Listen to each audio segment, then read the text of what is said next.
ಸೌಂದರ್ಯ ಅಂದ ಹಾಗೆ ನಮ್ಮ ಮನೆಗೆ ಹೋಗೋಣವೇ? ಅಜಯ್, ನಾನು ನಿಮ್ಮ ಮನೆಗೆ ಬಂದ್ರೆ ನಿಮ್ಮ ಅಣ್ಣನ ಬಗ್ಗೆ ತಪ್ಪು ತಿಳಿದುಕೊಂಡ್ರೆ? ಸೌಂದರ್ಯ, ನನ್ನ ಅಣ್ಣ ದೇವರಂತವನು, ಅವನೆಂದೆಂದಿಗೂ ತಪ್ಪು ತಿಳಿದುಕೊಳ್ಳೋದಿಲ್ಲ. ಬಾ ಹೋಗೋಣ ಮನೆಗೆ. ಬನ್ನಿ, ಹಾಗಾದ್ರೆ ಹೋಗೋಣ.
ರೆಡಿ ರಾಜ್,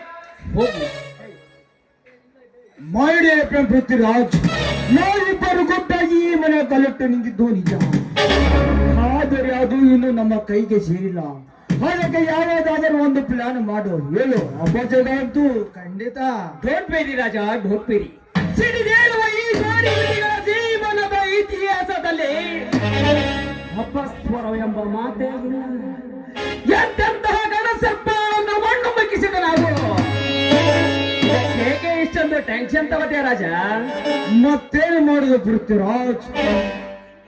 ಜಿಂಕೆಯಿಂದ ಮಿನುಗುವ ಹಾಕಿ ಪಕ್ಕದೇ ನಮ್ಮ ವಿರುದ್ಧವಾಗಿ ಸೆಳೆದು ನಿಂತು ಆ ಜೈನನ್ನೇ ಮೇಲೆ ಜಗಲು ಕಂಕಣ ಬದ್ದಲಾಗಿ ಪಣ ತೊಟ್ಟು ನಿಂತಿದ್ದಾಳೆ. ಅಂದ ಮೇಲೆ ನಮಗೆಷ್ಟು ಅವಮಾನ, ನಮಗೆಷ್ಟು ಅವಮಾನ. ಈ ಹುಲಿಗಳ ಪಾತಕದಲ್ಲಿ ಆ ಹೆಣ್ಣಿನ ಗೆಲುವು ಜಯದ ಸೂಚನೆ ಕಾಣ್ತಾ ಇದೆ ರಾಜ.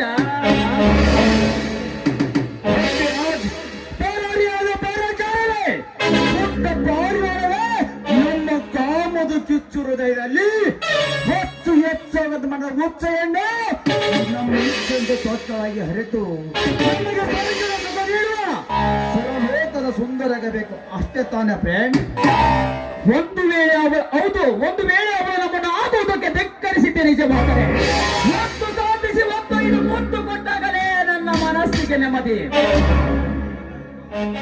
ಹೀಗಂತ ಹೇಳು ಧನರಾಜ, ನಾವು ಕುಣಿಸಿದೆ ಅಂತ ಕುಣಿಯುವ ಕೋತಿಯಾಗಿದ್ದಾನೆ. ಮೇಲೆ ಅವಳ ಮಗಳು ಬೋಧಿಸೋದು ಕಠಿಣ ಕೆಲಸ ಅಲ್ಲ ಬಿಡು. ಹೌದು ರಾಜ, ಆ ಜಯನ ಜೊತೆ ನಡೆಸಿದ ಕಳ್ಳ ಪ್ರೇಮದ ಗಡ್ಡ ನಾಟಕವನ್ನು ರಾಜನ ಮುಂದೆ ಹೇಳಿ ಅವನ ತಲೆ ಕೆಡಿಸಿ ಅವನನ್ನು ಮನೆ ಬಿಡಿಸಿ ಆ ಧನರಾಜನನ್ನು ಕೊಲೆ ಮಾಡಿ ಅವರ ಸರ್ವ ಆಸ್ತಿಗೆ ನಾವಿಬ್ಬರೇ ಅಧಿಕಾರಿಗಳಾಗೋಣ.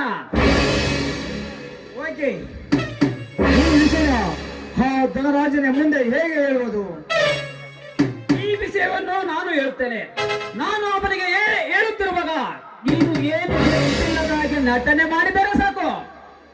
ಓಕೆ, ಹೇಗಾದರೂ ಮಾಡಿ ಈ ಎಲ್ಲ ಆಸ್ತಿಗೆ ನಾವಿಬ್ಬರೇ ಸರ್ವಾಧಿಕಾರಿಯಾಗಬೇಕು. ಓಕೆ ಫ್ರೆಂಡ್, ನಡೆ ಹೋಗೋಣ. ಓಕೆ, ಹಾಗಾದರೆ